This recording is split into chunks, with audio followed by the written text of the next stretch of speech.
We will be critically analyzing the poem An Essay on Man, not exactly an essay on man, but a small excerpt from this poem. So, the title would be From an Essay on Man, and it was written by Alexander Pope.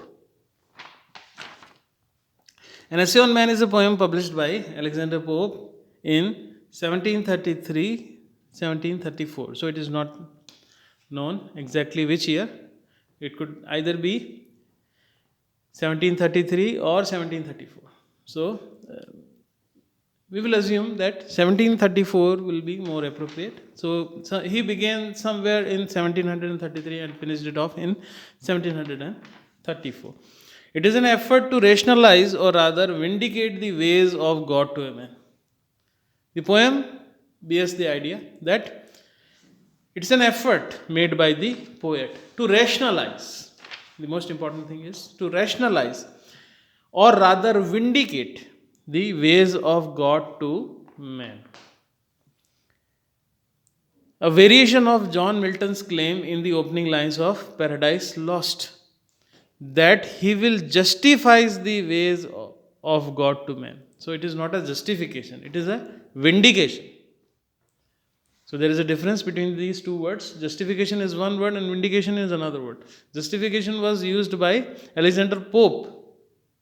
Justification was used by John Milton in his poem Paradise Lost. And this word vindication is used by Alexander Pope to describe this poem, An Essay on Man. It is concerned with the natural order God has decreed for man.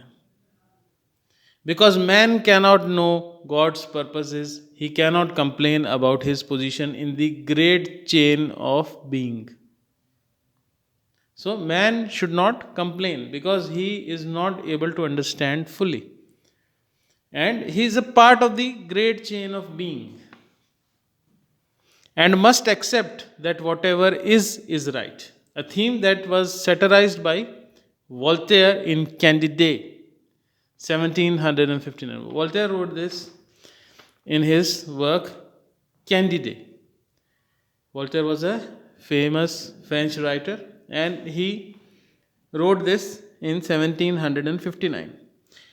More than any other work, it popularized optimistic philosophy throughout England and the rest of Europe. So, Voltaire's writing inspired people to become optimist.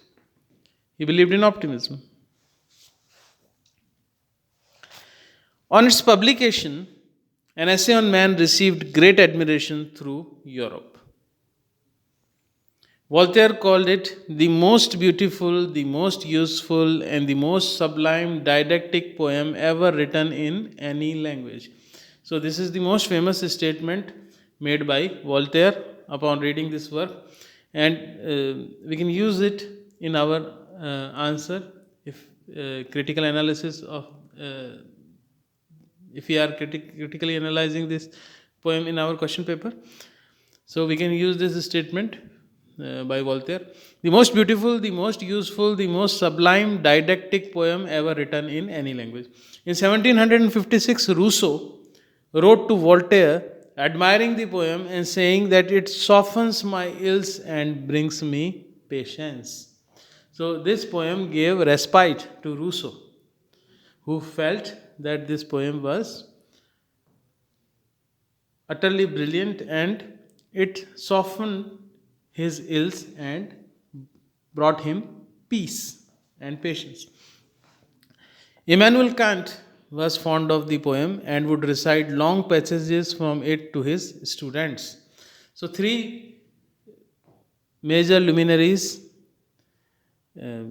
Voltaire, Rousseau, and Kant, they all admired this poem very much. So, Pope's Essay on Man and moral epistles were designed to be parts of a system of ethics which he wanted to express in poetry.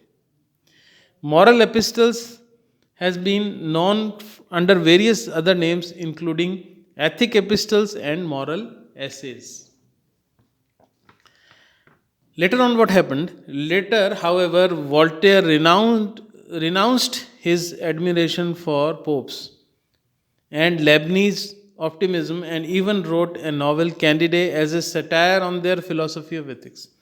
So what happened later on that Voltaire became a critic of Alexander Pope. Rousseau also critiqued the work, questioning Pope's uncritical assumption that there must be an unbroken chain of being all the way from inanimate matter up to God. So, Rousseau also became critical of this poem. The essay, written in heroic couplets, comprises 4 epistles. Pope began work on it in 1729 and had finished the first 3 by 1731. They appeared in early 1733 with the 4th epistle published in the following year. The poem was originally published anonymously. So the poem did not bear the name of the poet Alexander Pope and it was published anonymously. Pope did not admit authorship until 1735. In 1735, Pope claimed that he is the writer of this particular poem. Pope reveals in his introductory statement the design that an essay on man was originally conceived as part of a longer philosophical poem which would have been expanded on through 4 separate books. According to his friend and editor William Warburton, Pope intended to structure the work as follows. So, he was trying to write a very long poem. The 4 epistles which had already been published would have comprised the first book, and he was thinking about writing 4 books.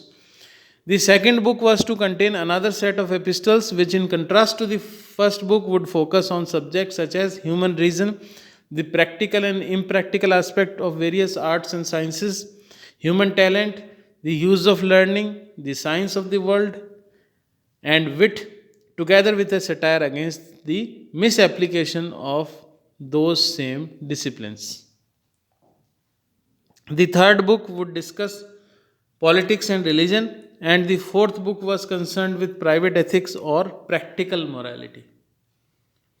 The following passage, taken from the first 2 paragraphs of the opening words of the second epistle, is often quoted by those familiar with Pope's work, and it neatly summarizes some of the religious and humanistic tenets of the poem. So, we got an idea about this poem, how this poem was exactly planned and designed by Alexander Pope, and how it was admired, and later on the same people denounced it for various other reasons, and its date of publication. So we will continue with our discussion of poetry in our next video. Thanks for watching.